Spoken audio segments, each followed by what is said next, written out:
Chapter 4. In this chapter you will learn how to keep from cross-contaminating foods, how to cook foods safely, the safe way to thaw frozen foods and chill hot foods, how to keep foods at the right temperature, hot or cold, the importance of maintaining proper food temperature to control illness-causing germs, respect for the temperature danger zone, the different kinds of thermometers, how to measure temperature and how often, the right way and the wrong way to handle place settings and utensils, working in the danger zone. There's no way to avoid it. All food, in order to be prepared, cooked, and served, must enter that temperature range between 41 degrees and 135 degrees Fahrenheit, where illness-causing bacteria can grow. As said before, this temperature range is known as the danger zone. The time limit for food in the danger zone is 4 hours. After 4 hours, the food must be thrown out. As a food handler, your job is to practice safe food handling, monitor the time spent in the danger zone, prevent cross-contamination from other sources, minimize the time food must spend in the danger zone, start with utensils and surfaces that have been cleaned and sanitized, and when you're done using them, clean and sanitize them again. Prepare foods in small amounts, called batch cooking. This is only as much as you can use in 4 hours or less. Measure and record food temperatures continually. Prepare food as close as you can to the time it's served, and if you're working ahead, store it properly. Use utensils to avoid touching raw food whenever possible. Wash your hands after each task, especially when you've been working with raw meat of any kind, taking out the garbage, cleaning, etc. After food has been prepared for service, avoid touching it. Again, the time limit for food in the danger zone is 4 hours. After that, throw it out. Thawing food safely. There are a few different methods when it comes to thawing frozen foods. First is the cooking method. The cooking method only works with small foods, such as meat patties or seafood. The food must be small enough to go straight into cooking while still frozen. Other foods have to be thawed. The second method is the slow thawing method. For this method, place the tightly wrapped frozen item, such as a roast, on the lowest rack of the refrigerator. You have to leave room around it for the air to circulate. Depending on the size, slow thawing may take up to 3 days. The third method is the microwave thawing method. Thaw food in the microwave oven, only if it will then be cooked immediately. The fourth method is the quick thawing method. In a food prep sink, place the food in a large enough container and fill it with cold running water for no more than 2 hours. Afterward, clean and sanitize the container, sink, and anything else the thawing water may have touched. One important thing to remember is never thaw foods on the counter at room temperature, because that would be the danger zone. Food safety, a matter of degrees. 3 of the most important jobs in any kitchen are maintaining food temperature, measuring food temperature, and recording food temperature. These are not just the cook's job, they're everyone's. Thermometers are used constantly in restaurants to measure whether foods at delivery are acceptable. Internal temperatures during cooking, especially meats. Reheating, cooling, foods in hot and cold holding. Food handlers must keep track of how long food stays in the danger zone, which is between 41 degrees and 135 degrees Fahrenheit. Temperatures should be monitored on a constant basis. Always check with your certified professional food manager for intervals and proper procedures. If prepared or perishable food stays in the danger zone for longer than 4 hours, throw it out. That goes for meats, vegetables, eggs, dairy, beans and rice, or food containing these ingredients. Cooking or reheating foods that have been in the danger zone for more than 4 hours will not make them safe again. The right tool for the job. There are various types of thermometers. These are some of the types you will most likely be using. There is the bimetallic stemmed thermometer. This is a probe thermometer that is used to measure internal temperatures of food. Insert the lower third of its pointed metal stem into the food and read the circular gauge at the top. This thermometer should never be left in food that is cooking in an oven, microwave, or on a stove. Also note that bimetallic stemmed thermometers are slower than probe-type thermometers and report an average temperature range instead of a more accurate temperature reported at the tip. Therefore, health inspectors generally push for probe-type thermometer usage. To calibrate a bimetallic stemmed thermometer, place the measuring tip in a clean container of half ice, half slushy water, making sure that the tip doesn't touch the bottom or edge of the container. 30 seconds after the gauge needle stops moving, turn the calibration nut, located just below the gauge, until the needle reads 32 degrees Fahrenheit. This method also works for thermocouples and digital thermometers as well. If they require adjustment, try replacing the battery. If that doesn't work, send it to an authorized repair service. Then there is the thermocouple. This thermometer measures temperature electronically by inserting its probe into the food and reading its digital display. Probe thermometers must be small-tipped. There is also the time temperature indicator. It looks like a label on a food package. This thermometer contains liquid crystals that change color if it reaches an unsafe temperature, indicating whether the food has been in the danger zone. There is also the digital thermometer, which measures temperatures by inserting the pointed metal tip into the food and reading the digital display on the handle. There are also food-specific thermometers. You would use this device to measure just one type of food, such as meat, deep-fried foods, or candy, and no other. Another type are equipment thermometers. These thermometers measure temperatures in ovens, refrigeration equipment, holding carts, and other cooking, storage, or serving equipment. Place refrigerator thermometers in a place where they are easy to read. One thing to remember is never use a mercury-based thermometer or a glass thermometer to measure foods. They could break and contaminate what you're measuring. The state recommends daily calibration of thermometers, especially probe thermometers if they've been bumped or dropped, to make sure you're getting an accurate reading. And they must be cleaned and sanitized after each use. Before and after each use, thermometers must be washed, rinsed, and air-dried. Use a food-safe sanitizing solution on the contact areas before putting the thermometer away.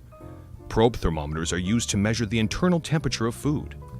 For all measurements, let the needle or readout stabilize about 15 seconds before recording the temperature. Avoid touching the sensor probe against the container sides or bottom, which may be warmer than the food and give a false reading. Use these methods to get an accurate temperature from different foods. Foods while cooking, insert the sensor device into the center of the food, the thickest part of the roast, for example, or the middle of a stovetop pot. Take a measurement in at least 2 places. Make sure the stem of the thermometer doesn't touch bone, which can give the wrong temperature. Small liquid containers. Open one container, a half pint of cream say, in the batch, and insert your thermometer.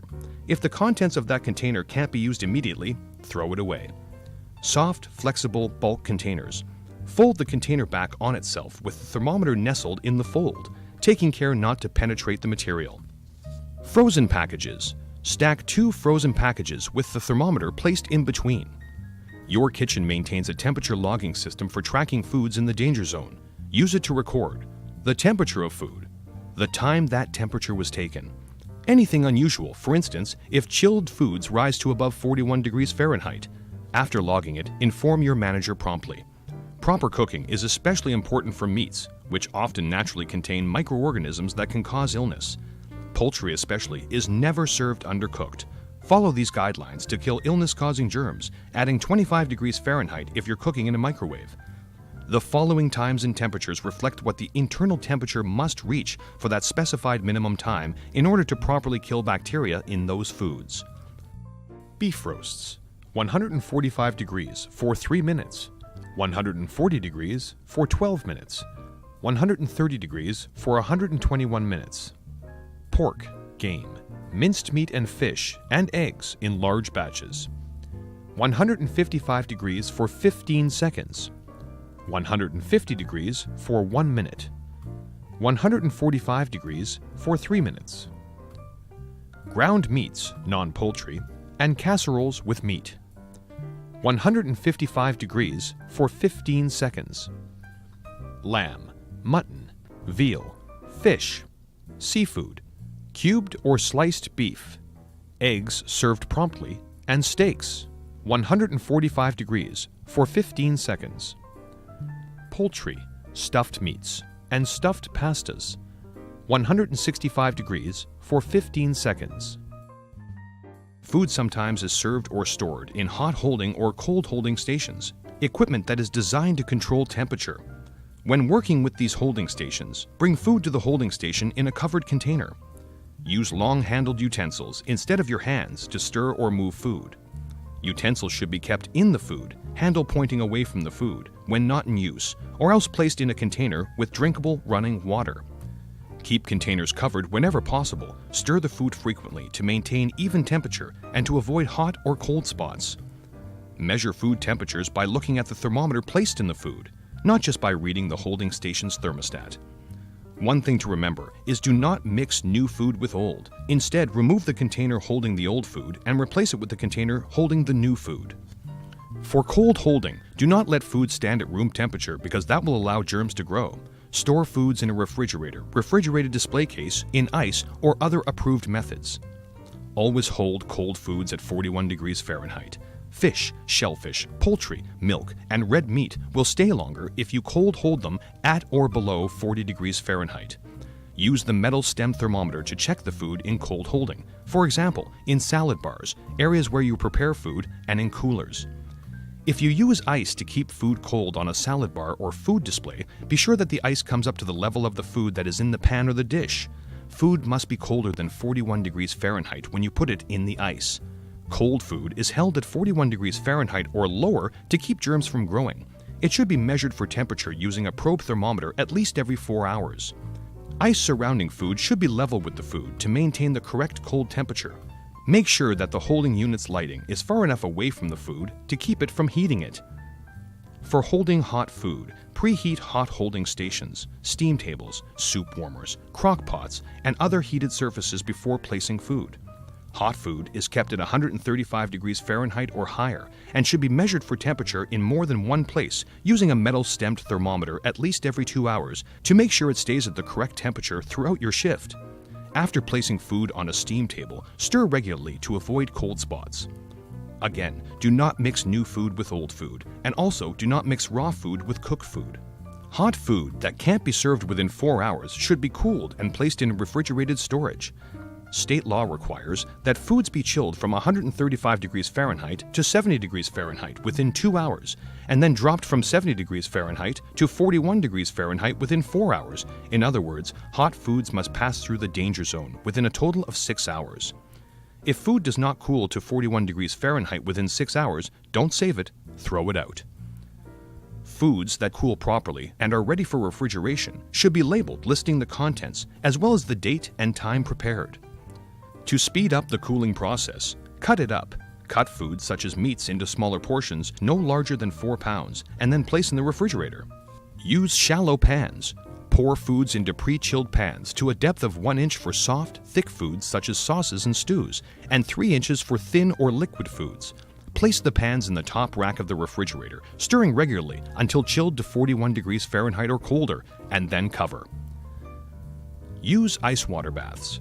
Chill pots of hot food such as soup by placing the pot in a large container and surrounding the pot with ice. Stir the food frequently so that it chills evenly to 41 degrees Fahrenheit or colder. Use a blast chiller. Place the pan of food in the blast chiller if your workplace has one.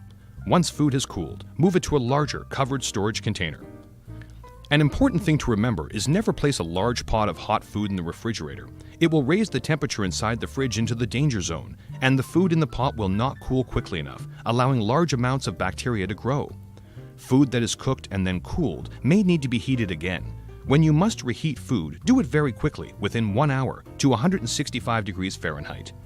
The right way to do this is on the stove burners, or in microwave ovens, convection ovens, or double boilers. Do not use anything that will heat the food slowly, because it takes too long to pass through the danger zone. Stir the food to be sure that all parts of it are hot. Then use your metal stem thermometer to check the temperature. Reheat foods to 165 degrees Fahrenheit. Reheat food only once, using the stovetop, grill, or oven. Never the hot holding equipment, which cannot reheat food effectively enough to kill microorganisms. The reheated food should reach a temperature of at least 165 degrees Fahrenheit for a minimum of at least 15 seconds. Do not mix reheated food with fresh food. If food cannot be reheated within 2 hours, throw it out. Check the temperature of reheated food with a metal stem thermometer before serving. Self-service areas. Self-service areas are areas such as salad bars and condiment bars. There are special considerations that must be taken into account with self-service areas. To avoid cross-contamination, take used plates from customers coming back for seconds and give them clean plates instead. The only items that can be reused in a self-serve situation would be beverage cups. Make sure that food guards are in place to protect food from sneezing or coughing. Immediately replace utensils that have been dropped, touched, or coughed on, and replace any food that has come into contact with those utensils. Again, monitor temperatures of foods in hot or cold holding. One important thing to remember when handling tableware is to avoid cross-contamination in the dining area. Avoid touching anything that will come into contact with the customer's mouth. Be sure to hold cups by the bottom or the handle, not the rim. Hold plates underneath or on the edges, not with fingers extending onto the rim. Hold utensils by the handle, not the eating end. Use a non-breakable utensil with a handle, not a cup or bowl, to scoop ice for water glasses. Use tongs to serve finger foods such as breads. Remember, do not reuse breads, sauces, and other unwrapped or prepared foods that have been served to customers. Single-service items are items meant to be thrown away after one use. They include styrofoam cups and plastic utensils that should be stored unopened off the floor. Wash your hands before unwrapping them and avoid touching surfaces that will come into contact with the customer's mouth.